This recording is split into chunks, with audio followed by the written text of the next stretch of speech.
오늘 하나님 말씀은 누가복음 10장 25절에서 42절까지 말씀입니다. 어떤 율법 교사가 일어나 예수를 시험하여 이르되 선생님, 내가 무엇을 하여야 영생을 얻으리이까? 율법에 무엇이라 기록되었으며 네가 어떻게 읽느냐? 내 마음을 다하며 목숨을 다하며 힘을 다하며 뜻을 다하여 주 너희 하나님을 사랑하고 또한 내 이웃을 내 자신같이 사랑하라 하였나이다. 내 대답이 옳도다. 이를 행하라. 그러면 살리라. 그 사람이 자기를 옳게 보이려고 예수께 여짜오되 그러면 내 이웃이 누구니이까? 어떤 사람이 예루살렘에서 여리고로 내려가다가 강도를 만나매 강도들이 그 옷을 벗기고 때려 거의 죽은 것을 버리고 갔더라. 마침 한 제사장이 그 길로 내려가다가 그를 보고 피하여 지나가고 또 이와 같이 한 레위인도 그곳에 이르러 그를 보고 피하여 지나가되 어떤 사마리아 사람은 여행하는 중 거기 이르러 그를 보고 불쌍히 여겨 가까이 가서 기름과 포도주를 그 상처에 붓고 싸매고 자기 짐승에 태워 주막으로 데리고 가서 돌보아 주니라. 그 이튿날 그가 주막 주인에게 데나리온 2를 내어주며 이르되 이 사람을 돌보아 주라. 비용이 더 들면 내가 돌아올 때에 갚으리라 하였으니 내 생각에는 이 세 사람 중에 누가 강도 만난 자의 이웃이 되겠느냐? 자비를 베푼 자니이다. 가서 너도 이와 같이 하라.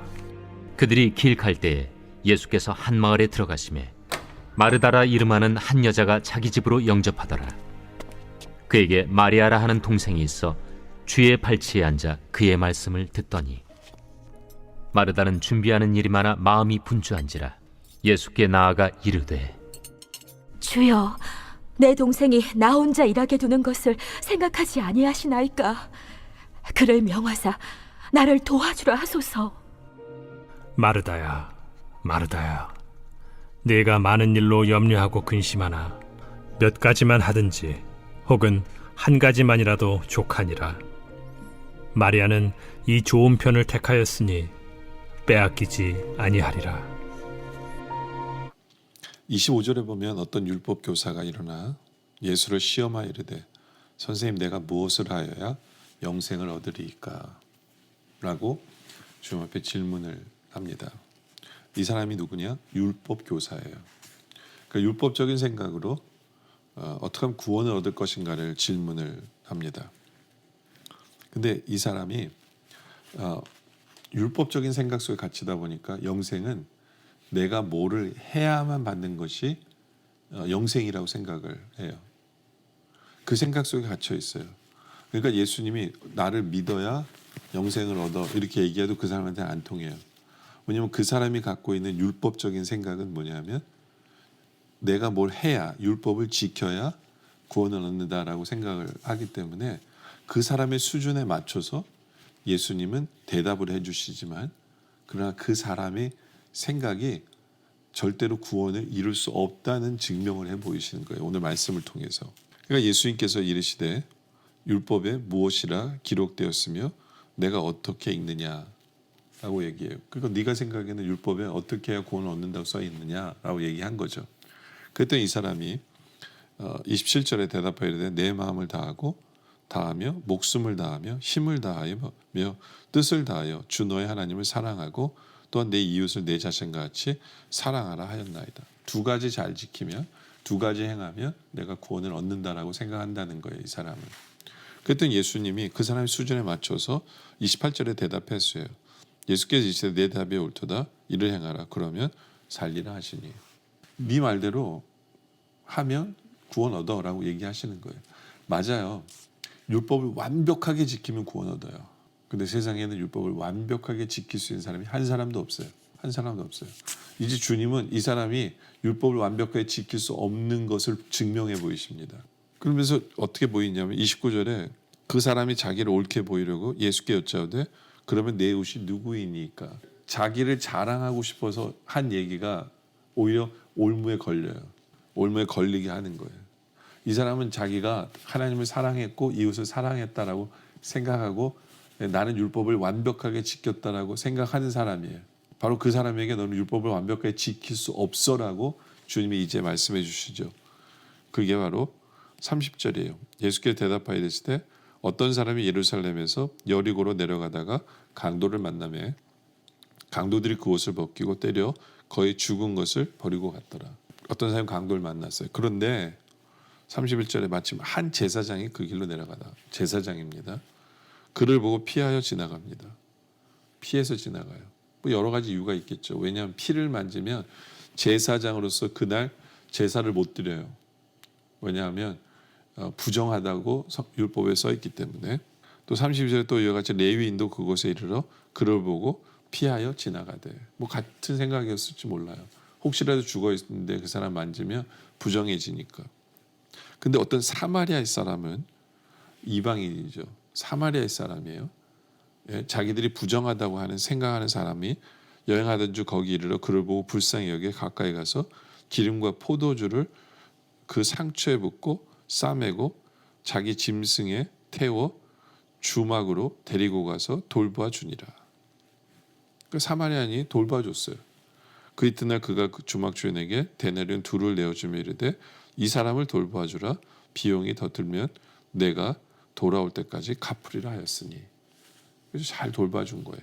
그러면서 예수님이 이 얘기를 하세요. 36절에 내 생각에는 이 세 사람 중에 누가 강도 만난 자의 이웃이 되겠느냐. 그러니까 이 사람이 그랬잖아요. 이웃을 사랑하라고 그랬잖아요. 이웃을 사랑하라고. 근데 이웃이 누가 된 거예요? 사마리아인이 된 거예요. 그래서 이웃이 누구냐 물어봤어요. 그랬더니 이 사람이 뭐라고 대답해요? 사마리아냐고 얘기 안 해요. 자비를 베푼 자니이다. 그 사람이 이웃 맞거든요.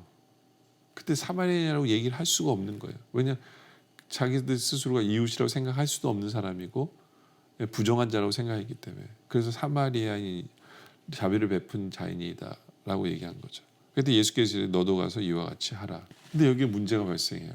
사마리아인이 이웃이 되면 그를 사랑해야 되는 거거든요. 근데 사랑하면 안 돼요. 율법에는 사마리아 사람을 사랑하면 안 돼요. 근데 자기가 이미 이웃이라고 그래버렸잖아요. 그러니까 여기 문제가 생긴 거예요.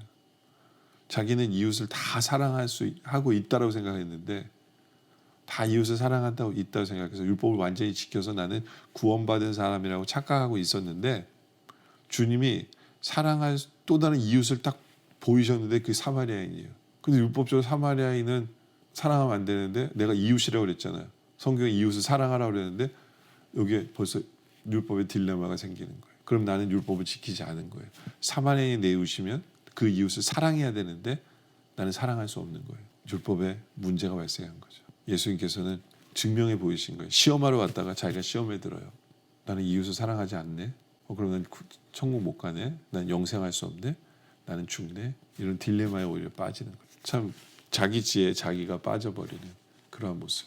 근데 실제로 그럼 어떻게 하면 영생을 얻을 수 있을까요? 예수님에게 포커스를 하면 돼요.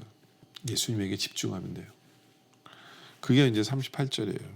그들이 길 갈 때 예수께서 한 마을에 들어가시매 마르다라 이름하는 한 여자가 자기 집으로 영접하더라. 그에게 마리아라 하는 동생이 있어 주의 발치에 앉아 그의 말씀을 듣더니. 마리아는 예수님의 발치 앞에서 예수의 말씀을 들어요. 근데 마르다는 준비하는 일이 많아 마음에 분주한지라 예수께 나와 이르되 주여 내 동생이 나 혼자 일하게 두는 것을 생각하지 아니하시나이까. 그를 명하사 나를 도와주라 하소서. 마르다는 예수님에게 주님 마리아 좀 나 좀 도와주게 해주세요 라고 얘기를 해요. 근데 예수님이 굉장히 중요한 얘기를 하세요. 41절 주께 대답하여 이르시되 마르다야 내가 많은 일로 염려하고 근심하니 몇 가지만 하든지 혹 한 가지만 해도 족하니라. 마리아는 이 좋은 편을 택하였으니 빼앗기지 아니하리라 하시니라. 물론 많은 분들이 그렇게 얘기해요. 마르다는 말씀을 듣기 때문에 마리아는 말씀을 선택했기 때문에 좋은 거다. 근데 마르다는 말씀을 선택하지 않고 음식을 만들었기 때문에 잘못되었다 라고도 얘기하는 분들이 있는데 전 그렇게 생각하지 않아요. 왜냐하면 예수님이 하신 말씀 때문에 그래요. 몇 가지만 하든지 혹 한 가지만 해도 족하니라. 이게 무슨 얘기냐면 너무나 많은 것을 하려고 하다가 지금 네 동생마저 주님 얘는 왜 일 안 시켜요? 이렇게 시선이 누구에 간 거예요? 마리아에게 간 거예요. 내가 너무나 많은 것을 하려고 하다가 내 초점이 마리아에게 간 거예요. 여기에 문제가 있는 거예요. 여기 문제가. 굉장히 중요한 게 뭐냐면요. 마리아는요. 말씀하시는 예수님에게 초점을 둔 거예요. 예수님이 초점이에요. 나에게 말씀 주시는 주님을 보는 거예요. 이게 잘한 거예요. 근데 마르다는요. 어떤 면에서 시작은 좋았어요. 내가 주님에게 초점을 두고 주님에게 음식을 해서 드려야지. 거기까지는 no problem. 내가 주님을 위해서 음식을 해야지. no problem이에요. 문제는 뭐냐면 너무나 많은 것을 하려고 하다 보니까 시선이 주님에게 가지 않고 초점이 주님에게 가지 아니하고 마리아에게까지 간 거예요. 얘는 놀고 있네. 얘 왜 이래? 나 도와야 되는데 시선이 주님으로부터 멀어진 거예요. 여기에 문제가 있다는 거예요. 여기에 문제가 있다. 여러분들 앞에 영생으로 시작해서 이렇게 왔기 때문에 연결해서 보자면 영생은 내가 뭔가를 했기 때문에가 문제가 아니고 중요한 게 아니에요. 내가 뭘 해야만 영생을 얻는 게 아니에요. 영생은 내 초점이 예수님을 향해 가야 돼요. 그래서 그 예수님을 믿어야만 하는 거예요. 그 시선이 예수님으로부터 벗어나면 안 돼요. 바로 거기에 있는 거예요. 마리아는 시선이 예수님을 향해 가 있었어요. 처음에 마르다는 시선이 가 있었다가 너무나 많은 것을 하다가 시선을 빼앗겨버린 거예요. 거기에 문제가 있는 거예요. 여러분들 우리는 어떠합니까? 우리의 시선이 예수님을 향해 가 있는지 생각해 보기를 원합니다. 항상 예수님에게 포커스를 두는 그런 삶을 살아가는 우리 모두가 되어주시기를 주님의 이름으로 축원합니다. 기도드리겠습니다. 아버지 하나님, 우리가 살아가면서 혹시 내가 뭔가를 해야만 구원 얻는다라는 착각 속에 있지 않습니까? 내가 뭔가를 했기 때문에 나를 자랑하고 싶은 그러한 삶을 살아가고 있지 않은지, 정말 내가 뭔가를 하는 것이 중요한 것이 아니라 나의 시선이 예수님에게 가 있는 그런 삶을 살아가고 있는지를 우리가 돌아보게 하여 주시옵소서. 나의 시선과 포커스가 항상 예수님 중심으로 돌아가게 하여 주시옵소서. 주님만 바라보는 그러한 삶, 정말 주님의 말씀을 듣는 삶, 주님을 위하는 삶, 바로 그러한 삶으로 살아가는 우리 모두가 되게 하여 주시옵소서. 오늘 말씀에 감사드립니다. 계속된 기도 속에 함께 하여 주시옵소서. 예수님의 이름으로 기도드립니다. 아멘.